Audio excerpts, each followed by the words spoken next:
Bueno, y vamos a comenzar la palabra, la lectura de la palabra. Me gustaría orar rápido en este momento. Señor, gracias porque podemos escuchar de tu palabra, Señor. Gracias porque tu palabra es la única que da vida a nuestros corazones, Señor, para conocer a Jesús, Señor. Y que podamos escuchar tu palabra y nuestra imaginación, Señor, mientras escuchamos, pueda ser bendecida nuestra mente, nuestro espíritu, nuestro cuerpo incluso también, Señor, en el nombre de Jesús. Amén. Vamos a ver dos historias esta mañana. Dos historias que apuntan a lo que diría son puntos fundamentales en nuestro caminar como discípulos para entender. Y una es la importancia de la restauración de nuestras vidas, al equivocarnos incluso. Y la otra es la importancia de la vida en comunidad. Y la primera historia que me gustaría que leyéramos está en Mateo 26. Mateo 26, 69, 75. Lo vamos a leer en unos minutos. Y todos conocemos a Pedro, ¿no? Al impetuoso Pedro. A Pedro el siempre, como diríamos en México, el atrabancado, el impaciente, el siempre que está echando peleas, siempre está contestando, siempre está siendo reactivo. Bueno, este mismo Pedro, que a veces nos identificamos mucho con él como cristianos, este mismo Pedro, impulsivo, le dijo a Jesús que nunca lo abandonaría, ¿no? Que nunca lo negaría. Aunque eso significara la cárcel o la muerte, él mismo lo menciona en estos versículos que vamos a leer. Luego después vemos en la historia que en el huerto de Getsemaní, Pedro había sacado valientemente su espada, ¿no? Para defender a su maestro, y le corta la oreja a uno de los soldados que venía a arrestar a su maestro. Pero cuando Jesús desarmó a Pedro, cuando lo calmó, cuando incluso sanó al hombre herido, el deseo de luchar abandonó instantáneamente su vida. Yo creo que él pensaba, si Jesús no va a luchar por sí mismo, ¿por qué arriesgar mi vida? Así que vemos que Pedro huyó. Pedro siguió secretamente a Jesús hasta el patio del sumo sacerdote para ver qué pasaba. Y es ahí donde las cosas empiezan a desmoronarse. Y me gustaría que nos situáramos mientras vamos leyendo en esas historias. Usemos nuestra imaginación para situarnos en este espacio, ¿no? En este lugar. No sé, a mí me encanta leer la Biblia y inevitablemente yo creo que todos nos imaginamos en la historia, nos imaginamos lo que va ocurriendo. Y eso es un regalo que Dios nos ha dado, ¿no? La capacidad de imaginación. Y vemos cómo Pedro llega aquí a seguir a Jesús y está escuchando la conversación tal vez de toda la gente que está ahí alrededor y todos viendo lo que está sucediendo. Y después las cosas empiezan a caer y tal vez no era su intención, sin siquiera pensar en lo que estaba haciendo. Pedro niega tener cualquier relación con Jesús. Y más tarde lo vuelve a hacer, no solo lo hace una vez, más tarde lo vuelve a hacer, lo vuelven a intervenir con él y él vuelve a negarlo. Y vemos que en la historia su acento galileo de campesino lo delataba. Pedro maldijo y juró que no conocía a ese hombre, y fue entonces cuando el gallo cantó. Leemos la historia rápido. Mientras tanto, Pedro estaba sentado afuera en el patio y una criada se acercó. Tú también estabas con Jesús de Galilea, le dijo. Pero él negó delante de todos diciendo, no sé de qué estás hablando. Luego salió a la puerta donde otra criada lo vio y dijo a los que estaban allí, este estaba con Jesús de Nazaret. A ese hombre ni lo conozco, volvió a negar jurándoles. Poco después se acercaron a Pedro los que estaban allí y dijeron, seguro que eres uno de ellos, se te nota por tu acento. Y comenzó a echarles maldiciones y juró, a ese hombre no lo conozco.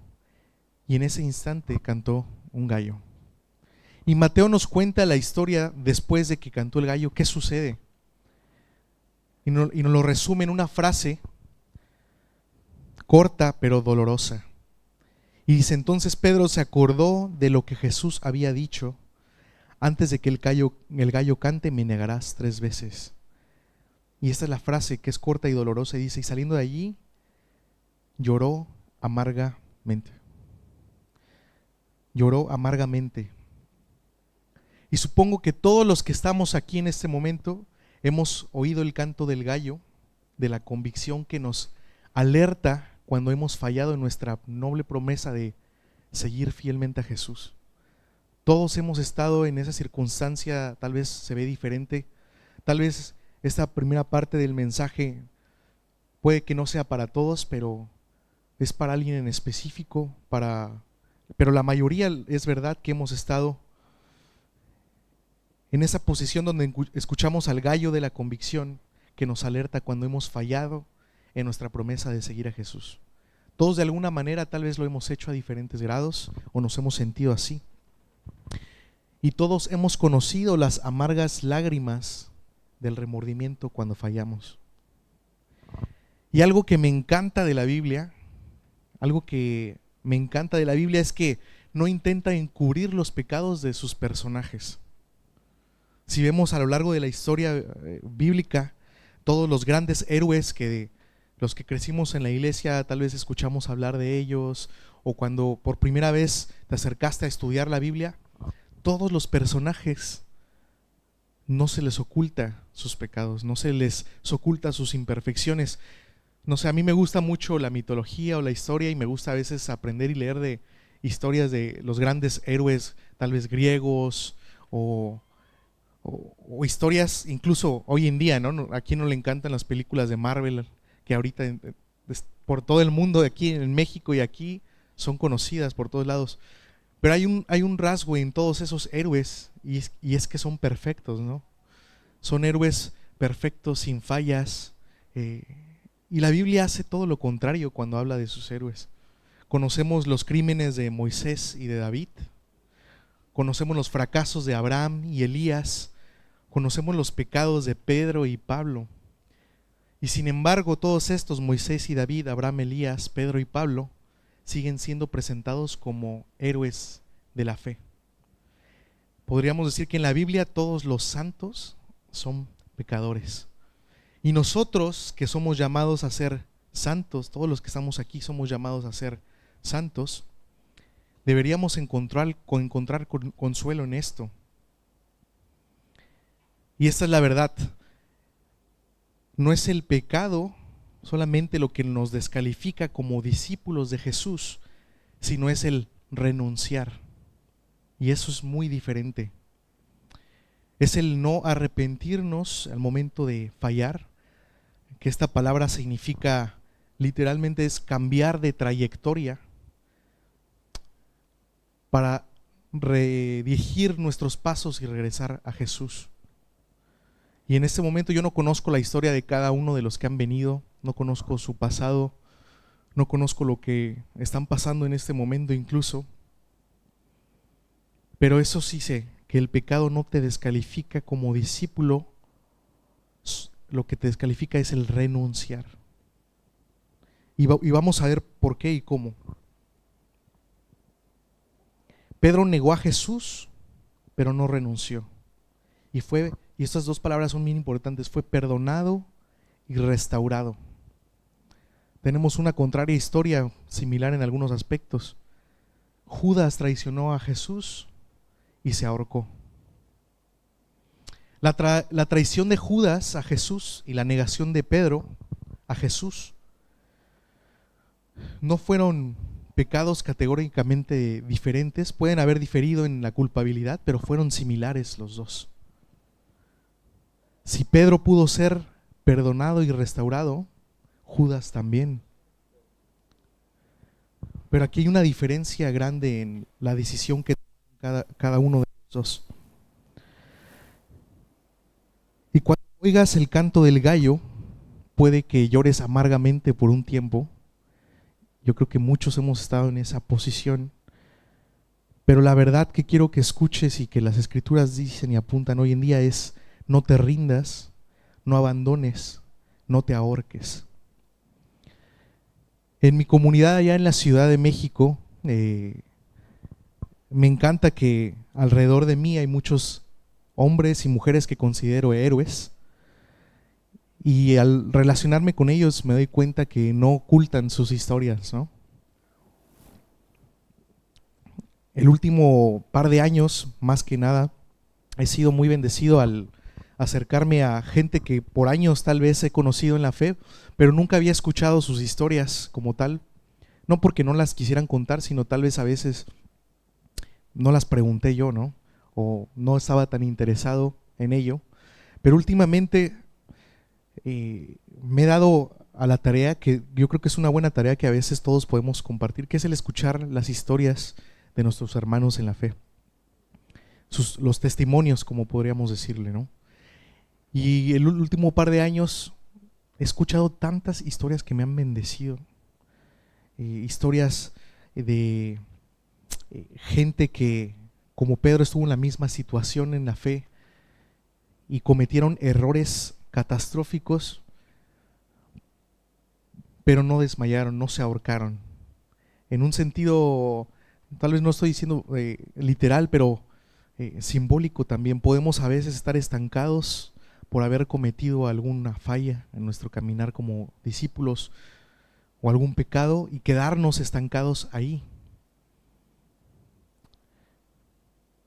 Pero Jesús tiene planes mucho más profundos para nuestras vidas.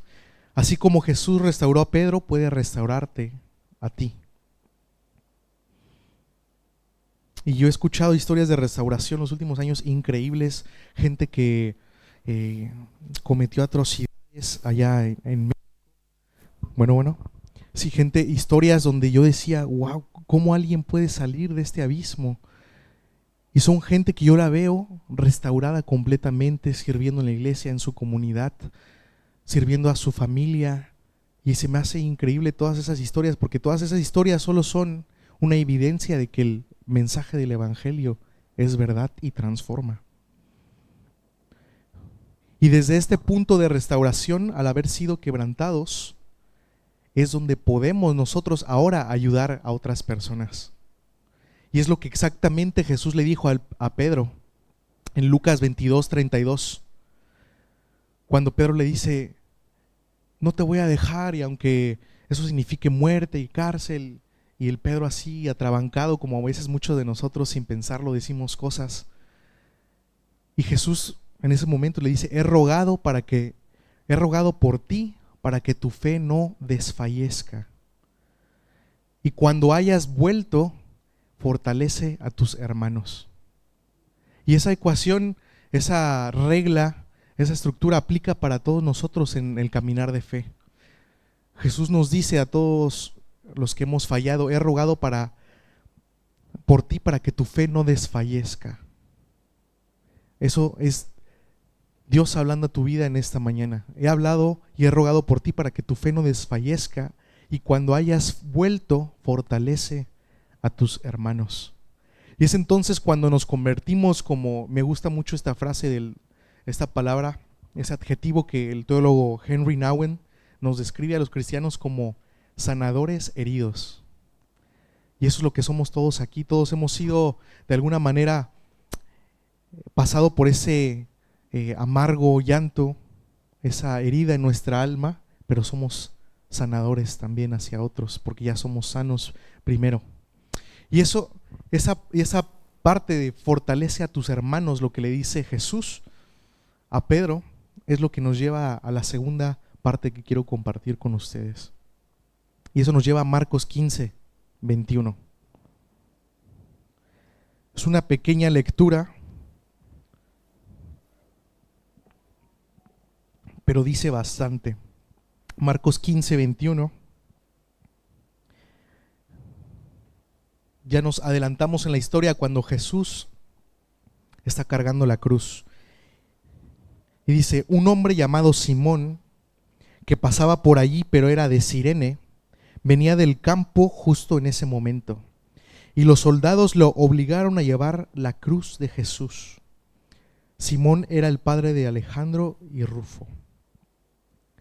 Y vemos, esta parte tal vez es una parte muy rápida en la historia, pero esta lectura de hoy, que es solo un versículo, contiene un enorme mensaje que nos podemos llevar todos hoy en esta mañana, y es: cuando Jesús llegó al final de sus fuerzas, hubo alguien que llevó su cruz por él. Cuando Jesús llegó al final de sus fuerzas, hubo alguien que llevó su cruz por él. Cuando Jesús flaqueó bajo la carga de la cruz, Simón de Cirene recibió el honor, el supremo honor de llevarla por él. Algo muy interesante es que Marcos dice a sus lectores, que somos nosotros, que Simón era un peregrino judío del norte de África que llegó para la Pascua, para las fiestas de ese momento, y se encontró ahí entre la gente. Tal vez dijo: ¿qué está pasando? Se acercó, vio que un hombre estaba llevando una cruz y estaba batallando y tal vez se caía y ya no podía, y le dijeron: ayúdalo, y él cargó con él. Bueno, Simón es el padre de Alejandro y Rufo en la historia de la iglesia. ¿Quién es Alejandro y Rufo? Bueno, Alejandro y Rufo fueron obispos en la iglesia del primer siglo. Alejandro y Rufo, ellos fueron obispos, gente importante que ayudó a liderar la iglesia del primer siglo, la primera iglesia. Y por ello es de suponer que el propio Simón, que ayudó a cargar la cruz, había sido creyente. Después de ese momento, no sabemos cómo fue su historia, pero vemos que fue creyente porque sus hijos fueron líderes en la primera iglesia. Y usando la imaginación, me gusta pensar en esta escena. Me gusta pensar en que en la iglesia del primer siglo, tal vez eran casas pequeñas donde se reunían los hermanos a compartir. Me imagino, así como estamos nosotros esta mañana, un grupo de gente adorando en una casa, y me imagino algunas personas viendo y apuntando hacia alguien que está entre la gente y diciendo: ¿ya viste? Él es Simón de Cirene, es el hombre que ayudó a cargar a Jesús en la cruz, es el portador de la cruz, él está aquí. O sea, ¿te imaginas conocer al hombre que llevó la cruz de Jesús? Probablemente esa escena sucedió varias veces. Y la historia de Simón de Cirene nos recuerda varias cosas. Número uno, que hay límites a los que no podemos soportar, pero cuando lleguemos a esos límites, Dios enviará a alguien para ayudar. Y lo vemos a lo largo de las Escrituras. Volvamos a uno de los héroes de la fe, David. David era el gran héroe que había matado a Goliat. Todos conocemos la historia. Pero hubo un gigante que no pudo matar. En las Escrituras, en Samuel, vemos que hubo un gigante que no pudo matar a David. Un gigante llamado Ishbi-Benob. Está en 2 de Samuel, si quieres leer la historia. 2 de Samuel 21, del 15 al 22. Algunos dicen que era hermano de Goliat o familiar de él. Y estaba a punto de matar a David porque el rey se había cansado en la batalla. Y entonces llega un hombre llamado Abisai. En la historia vemos un hombre llamado Abisai que llega al rescate justo cuando David tal vez estaba en el piso cansado e iba a ser aniquilado por este gigante. Llega un hombre llamado Abisai que con su espada mata al gigante antes de que le quite la vida al rey. Y eso es una historia que me hace pensar mucho. A veces en nuestra vida de fe tenemos la fuerza para destruir a un Goliat, pero mucho más adelante, tal vez en nuestro caminar, cuando estemos cansados por diferentes circunstancias en la vida, en tu familia, tu matrimonio, en tu ministerio, en tu servicio, en tus finanzas, en tantas cosas que no conozco la historia de cada uno, pueden estar luchando con un pecado, con un gigante donde tú ya estás cansado en el suelo y está a punto de aniquilarte. Y es cuando llega un Abisai a defenderte. Elías, todos conocemos al gran profeta Elías, el poderoso hombre de Dios, que invocó el fuego del cielo y luchó contra 400 profetas de Baal que lo estaban persiguiendo. Pero cuando el profeta huyó, conocemos la historia de la reina Jezabel, cayó en depresión, una depresión profunda. O sea, el gran profeta que hizo que el fuego descendiera del cielo, lo vemos acurrucado como un niño bajo un árbol, un pequeño árbol, un enebro, en depresión. Y es allí donde Dios puso o dispuso a Eliseo para que se convirtiera en su compañero y compartiera su manto profético. Y cuando Jesucristo, el mismo Hijo de Dios, llega a su límite, no puede cargar más con la cruz, es ahí donde llega un Simón de Cirene para llevarla con él. Algunos días podemos matar a Goliat con una honda, otros no. Algunos días podemos invocar el fuego del cielo y otros días estamos acurrucados bajo un enebro, bajo un árbol pequeño en depresión. Algunos días podemos controlar cualquier cosa que se nos ponga enfrente y otros días es demasiado para nuestras almas. Y es entonces cuando necesitamos que alguien nos ayude. Yo recuerdo, hubo un tiempo en donde necesité esta ayuda. Platicando esta semana con Víctor, recordé cuando yo viví un tiempo estudiando en la universidad en Estados Unidos y fue un milagro de Dios. Los que conocen cómo es la educación allá, es muy cara, pero conseguí una beca al 100%, fue un milagro. Y yo estaba en un país que nunca había vivido fuera de mi casa, en otro idioma completamente que tenía que practicar fuera de mi casa, fuera de mi iglesia, lo que yo conocía como mi familia. Y llego y tengo todavía la presión de mantenerla, ¿no? Porque la tengo que mantener, si no me la quitan y no tengo el dinero para pagarla. Tantas cosas que no conocía una iglesia, una comunidad, no conocía a nadie llegando a la ciudad de Florida, de Orlando en Florida. Y llegó un momento en donde la presión fue bastante. Iba a la escuela de lunes a domingo, constante, tratando de mantener notas, tratando de mantener las finanzas pocas que tenía y todo. Y llegó un momento en donde sin dinero, no tenía nada y tenía mucha hambre y había pasado todo un día y no había comido. Y yo unos días antes había conocido a un hombre que se llama Celso. Fue el primer amigo cristiano que tuve cuando llegué a la ciudad. Y nos escribíamos y a veces nos saludábamos, pero yo nunca le contaba, ¿no? Todavía no tenía la confianza de contarle algunas dificultades o necesidades.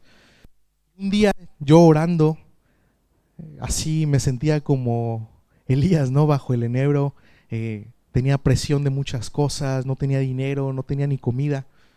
Alguien toca a mi puerta, justo ese día cuando le dije, Dios, ayúdame, necesito tu ayuda. Alguien toca a mi puerta y abro la puerta y es Celso, es mi amigo.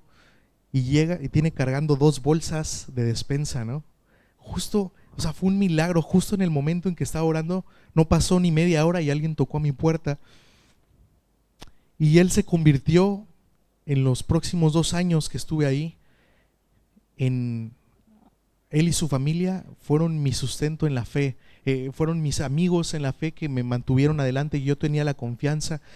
Fue una etapa en mi fe donde yo necesitaba a un Abisai, necesitaba a un Eliseo, a un Simón de Cirene, y Dios los proveyó.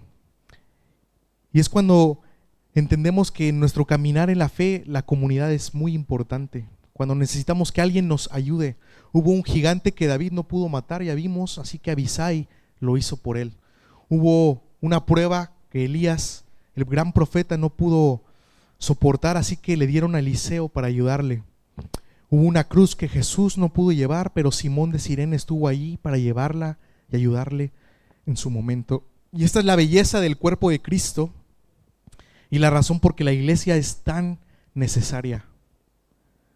El cristianismo no es un proyecto en solitario y no podemos hacerlo solos. Yo sé que todos los que están aquí tienen un deseo de ser discípulos de Jesús, de crecer más como Jesús, pero si hay una verdad es que es imposible ser como Jesús sin una comunidad de fe. Es muy difícil. Si todos los que estamos aquí queremos ser como Jesús en nuestra vida, necesitamos una comunidad. Si yo quiero parecerme a la manera en la que Jesús amaba al prójimo, va a ser muy difícil que yo aprenda a hacerlo sin alguien tal vez que me cueste amar, ¿no? A veces hay gente que nos cuesta tal vez hacer comunidad o eso, pero la comunidad, el conflicto es necesario a veces. No a veces, más bien siempre, para llegar a una intimidad y después a un crecimiento, y solo ahí vamos a encontrar y nuestra vida va a florecer en nuestro discipular, en ser como Jesús. David no pudo hacerlo solo, Elías no pudo hacerlo solo, incluso Jesús en su momento no pudo hacerlo por sí mismo, y tú no puedes hacerlo solo. Algunos tenemos el honor de ser Simón de Cirene y ayudar a un hermano, a una hermana a llevar su cruz. Otros días nosotros vamos a ser los necesitados de un Simón de Cirene. Tanto si ayudamos como si somos ayudados, todo es por la gracia de Dios. Y me gustaría terminar esta sencilla meditación tal vez haciendo algo que edifica mucho a la iglesia.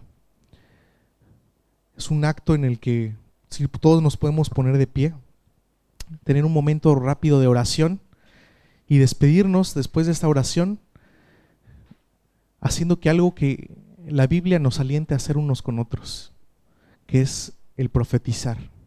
Y a veces vemos profetizar como Dios me tiene que decir algo súper profundo para la otra persona que nadie conoce y tengo que hablar a su vida, y se puede ver así en muchas ocasiones si Dios te da el don, pero principalmente la manera en la que se profetiza en la iglesia hay varias formas, pero uno es hablando el bien y la verdad de las escrituras sobre los otros, es acercándote. A veces a mí me pasa mucho que yo pienso y veo personas en mi comunidad, en mi iglesia, con amistades, y digo, wow, esa persona es increíble, no sé, admiro diferentes rasgos, admiro su paciencia, admiro su capacidad de siempre estar alegre o tener gozo en su corazón, o admiro que es una persona muy ágil en su mente, o que es muy organizada y sabe organizar y formar equipos. O hay tantas cualidades que hay en la familia de fe, pero muchas veces nos quedamos callados y solo las pensamos. Digo, no, o sea, yo lo pienso, pero no es necesario decirla. Pero parte de profetizar a alguien es, o sea, esto que estoy sintiendo, yo creo que es el Espíritu Santo, ¿no? Que me está haciendo admirar las cualidades de mi hermano en Cristo, mi hermana en Cristo. Las tengo que decir, tengo que hablar palabra de bendición. Oye, veo que Dios te dio un don increíble de paciencia y es de admirar, y tu vida me hace crecer más como Jesús porque eres paciente y me gustaría crecer yo en ello, y tu vida me bendice solo ver cómo ejercitas tu paciencia, ¿no? Hacer solo eso es profetizar a tu hermano, y la iglesia se construye a través de la profecía unos con otros. O es un simple versículo, una palabra, una verdad que conocemos en las escrituras que habla vida, y solo es orarla. Tal vez yo la escuché en la mañana, la leí y solo quiero orarla por ti, una palabra, una verdad bíblica. Eso es profetizar. Y ahorita me gustaría que unos con otros pudiéramos buscar a alguien y solo hablar vida, una verdad a la persona que está a nuestro lado. Tal vez puede ser una pequeña frase, una pequeña oración, o incluso preguntar si puede orar por algo, puedes orar por algo, y en ese momento ser un Simón de Cirene ayudando, ¿no? En orar. Y me gustaría que lo pudiéramos hacer en estos 5 minutos que tenemos. Entonces busca a alguien ahí y ora por él, pide la oración o afirma su vida algunos rasgos que has visto que te bendicen.